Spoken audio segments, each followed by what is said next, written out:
নমস্কার সকলকে। আমি অ্যাডভোকেট অশোক কর্মকার। আর এতক্ষণে থাম্বনেল দেখে আপনারা বুঝেই গেছেন যে আজকের ভিডিওটা কোন বিষয়ের উপরে।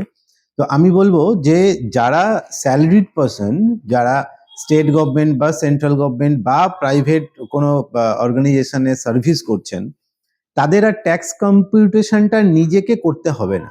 আপনি চাইলেই সেটা আমরা এমন একটা অ্যাপ্লিকেশন এনেছি যেখান থেকে আপনি কিন্তু শুধুমাত্র আপনার ইনকামের ইনপুটসটা দিয়ে আপনার কিন্তু ট্যাক্স ক্যালকুলেশন করে নিতে পারেন।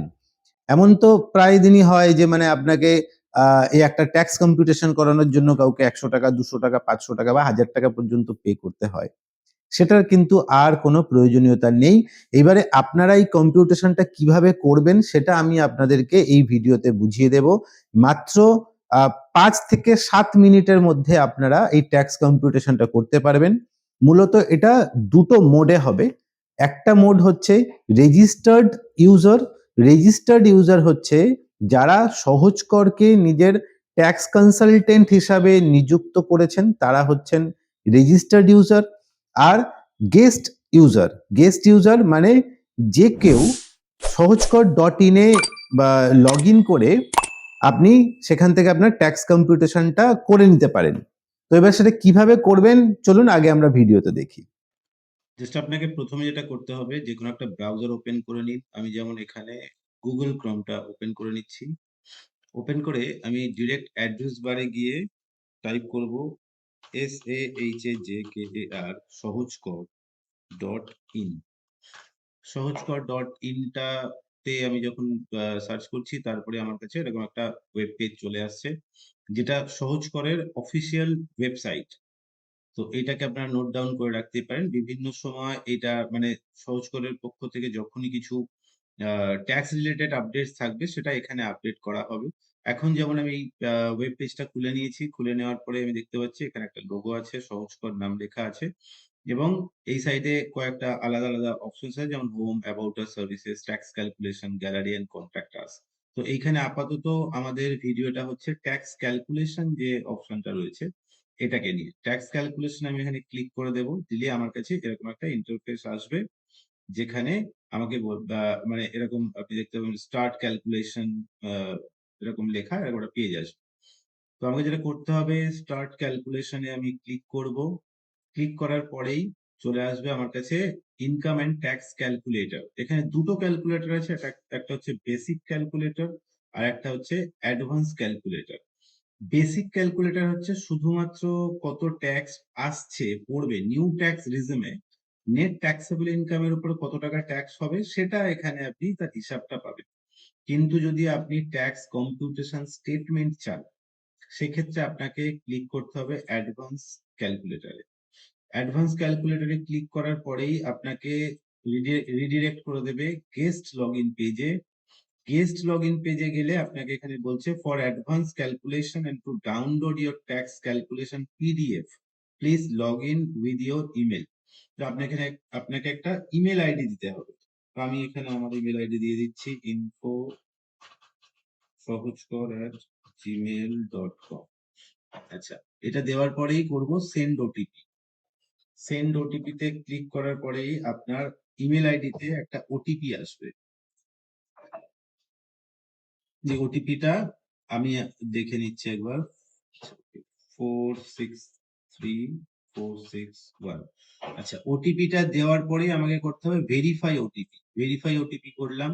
করার পরে আমার কাছে আবার ওই পেজটা চলে এলো, যেখানে দেখাচ্ছে লগ আউট। দ্যাট মিনস আমি লগ ইন হয়ে গেছি। এখন লগ আউট করে বেরোতে পারি বা আমি আমার কাজগুলো করতে পারি। তো এখানে আবার আপনার কাছে একই জিনিস চলে এলো, income and tax calculator, basic calculator, advance calculator. আপনি ইনকাম ট্যাক্সের রিপোর্ট চাইলে আপনাকে অ্যাডভান্স ক্যালকুলেটরে যেতে হবে। গিয়ে আপনার কাছে এখানে আসবে এতগুলো ট্যাব দেখবেন। একটা ফার্স্ট হচ্ছে personal info, salary income, house property, other income, deductions and tax payment information.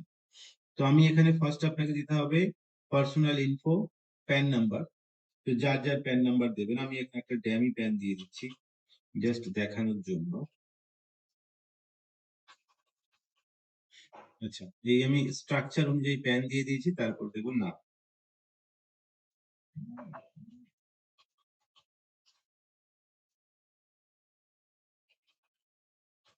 আচ্ছা, নাম একটা দিয়ে দিলাম, ড্যামি নেম আশিস আদব।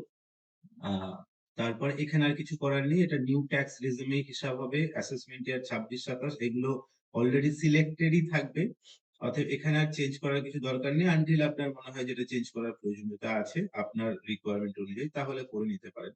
বাট বেসিক যারা 60 বছরের নিচে যাদের বয়স, ইন্ডিয়ান রেসিডেন্ট ইন্ডিভিজুয়াল, তাদের জন্য এটা করাই আছে, সেট থাকে। অতএব আপনাকে জাস্ট প্যান আর নামটা আপনাকে লিখতে হবে। এরপরে হচ্ছে স্যালারি ইনকাম। স্যালারিটা অবশ্যই আপনি স্যালারি ইনকাম পেনশন হোল্ডার যদি হন সেক্ষেত্রে আপনি তাদের ক্ষেত্রেও এটা যেহেতু পেনশন পার্ট অফ স্যালারি, মানে পেনশনটাও স্যালারি, তো সেইখানে আপনি এই জায়গায় এসে জাস্ট আপনাকে এমপ্লয়ার নেম লিখতে হবে। আপনি এমপ্লয়ার যদি আপনি পেনশনার হন তাহলে লিখবেন পেনশনার।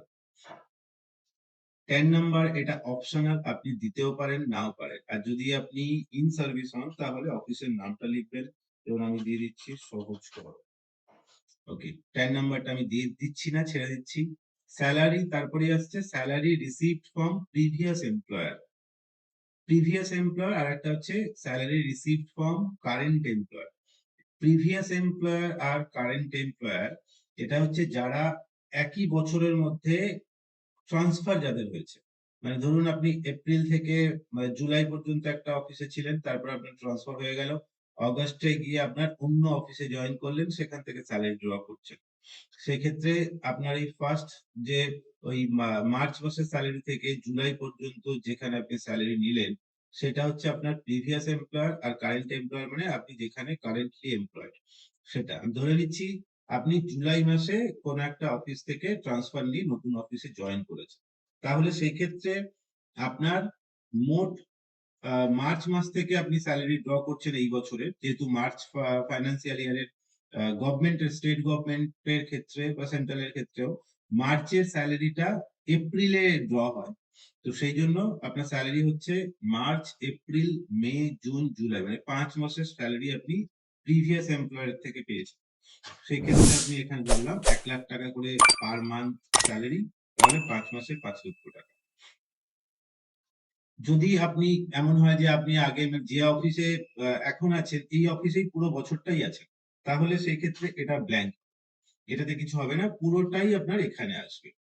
তো আমি যদি কারেন্ট এমপ্লয়ারের ক্ষেত্রে 1 লাখ টাকা করে যদি আপনার স্যালারি হয়, তাহলে ধরে নিচ্ছি সারা বছর আপনার একই ইনকাম থাকছে, তাহলে 12 লক্ষ টাকা আপনি মোট স্যালারি এখান থেকে ড্র করছেন।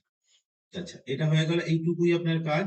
আমি এমপ্লয়ার নেম দিলাম আর স্যালারিটা দিলাম, এটা হচ্ছে গ্রস স্যালারি, সারা বছরের যেটা গ্রস ইনকাম আর সেটা। এরপরে হাউস প্রপার্টি। হাউস প্রপার্টি মানে যদি আপনার লেট আউট প্রপার্টি হয়, মানে আপনার একটা কিছু মানে বাড়ি আছে বা কোনো প্লট আছে, আপনি সেটা ভাড়ায় দিয়ে রেখেছেন, সেই ক্ষেত্রে সেখান থেকে আপনার ইনকাম আছে, তাহলে এটা আপনার কাজে লাগবে, না হলে এটা ফিল আপ করার দরকার নেই। আদার ইনকাম, এখানে হচ্ছে interest income, bank interest, FD interest, etc. তো এই আপনি ইন্টারেস্ট ইনকাম যদি জানা থাকে আপনি বসিয়ে দিতে পারেন, যদি মনে করেন অনুমান করে বসাবেন সেটাও পারেন, যদি মনে করেন দরকার নেই রিটার্ন ফাইল করার সময় আপনি ওটা করবেন, সেটা আপনার সিদ্ধান্ত। বাট বিষয়টা হচ্ছে যদি আপনি বসাতে চান তাহলে এইখানে আপনি এটা বসিয়ে দিতে পারেন। তো আমি ধরে নিচ্ছি এখানে 10,000 টাকা আমার ইন্টারেস্ট ইনকাম আছে, আর অন্য কিছু নেই। সেকেন্ড হচ্ছে dividend income, income tax refund, interest on income tax refund, মানে ইনকাম ট্যাক্সের রিফান্ডের যে ইন্টারেস্ট গভর্নমেন্ট পে করে সেইটাও ইনকাম হিসাবে অ্যাড হয়। তো সেই ক্ষেত্রে যদি আপনার জানা থাকে সেটা আপনি দিয়ে দেবেন, আর যদি না জানা থাকে ছেড়ে দিতে পারেন। তারপরে যাবেন ডিডাকশন। ডিডাকশন পার্টটাতে শুধুমাত্র এনপিএস এর ডিডাকশনটাই এখানে ইম্পোর্ট মানে ইমপ্লিমেন্টেড আছে। তো এটা বেশিরভাগের ক্ষেত্রে এটা অ্যাপ্লিকেবল হবে না। তো মানে শুধুমাত্র যারা মানে ইউপিএসসি ক্যাডারের, তাদের ক্ষেত্রে যাদের গভর্নমেন্ট কন্ট্রিবিউশন আছে, জিপিএফ নেই, এনপিএস আছে, তাদের ক্ষেত্রেই ছাড়টা অ্যাপ্লিকেবল। তো এটা আপনার কাজে। ট্যাক্স পেমেন্ট ইনফরমেশন, এখানে আপনার যা ইনকাম তাতে দেখা যাচ্ছে ট্যাক্স একেবারে জিরো পেয়েবল অ্যামাউন্ট, অর্থাৎ ট্যাক্স পেমেন্ট ইনফরমেশনটাও জিরো থাকবে। আমি এবারে যদি স্যালারি ইনকামটা যদি আরেকটু বেশি হয়, 12 লক্ষ টাকা, এটাকে আমি 13 লক্ষ টাকা করতে পারি, যে আপনার 13 লক্ষ টাকা ইনকাম। সেই ক্ষেত্রে চলে গেলাম, আমি শুধুমাত্র নাম বসালাম এমপ্লয়ারের, যদি পেনশনার হন পেনশনারটা লিখবেন, স্যালারিটা দিলাম, আর কিচ্ছু বসালাম, আর অন্য ইনকাম দেওয়ার দরকার দিলাম না। যদি মনে করি আমার জানা নেই বা দেবো না এখন, পরে রিটার্নের সময় আমি এগুলো ডিক্লেয়ার করব, সেটা আপনার সিদ্ধান্ত। বাট যদি না দেন তাহলে আপনি করতেই পারেন।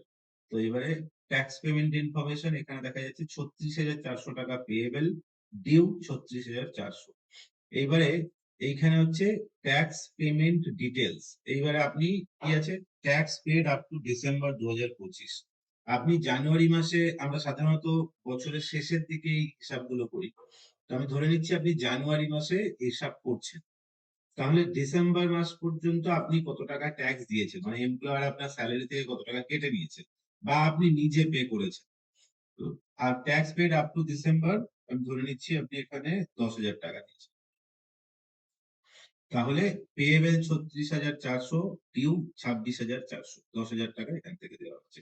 জানুয়ারিতে আপনি দেবেন আরো ১০,০০০ টাকা, তাহলে হলো ১৬,৪০০। আপনার ব্যাংক ইন্টারেস্ট বা অন্যান্য জায়গা থেকে কেটে নিয়েছে আপনার কাছে ৫,০০০ টাকা, তাহলে ১১,৪০০। এটা আপনি ঠিক করলেন যে আপনি ফেব্রুয়ারি মাসের মাইনের সাথে থেকে এই টাকাটা কাটিয়ে দেবেন, তাহলে হলো ১১,৪০০। ট্যাক্স পেয়েবল ৩৬,৪০০, ডিউ 0। পেমেন্ট কিভাবে করেছেন সেই ইনফরমেশনটা দিয়ে দিলেন। তাহলে কি দেখলেন এখানে কি কি করার থাকছে, শুধুমাত্র পার্সোনাল ইনফরমেশনে কি আপনাকে প্যান আর নাম বসাতে হচ্ছে, স্যালারি ইনকামে গ্রস স্যালারি বসাতে হচ্ছে, আর ট্যাক্স পেয়েবল হলে ডিটেলসটা দিতে হচ্ছে। মাত্র দুটো তিনটে ইনপুট দিয়ে আপনি পেয়ে যাচ্ছেন এরকম একটা ট্যাক্সের স্টেটমেন্ট। এবার আমি আপনাকে দেখিয়ে দিই এটা কিভাবে প্রিন্ট রিপোর্ট করলাম। প্রিন্ট রিপোর্ট করে আমি এটা সেভ করে নিই, ট্যাক্স ক্যালকুলেশন।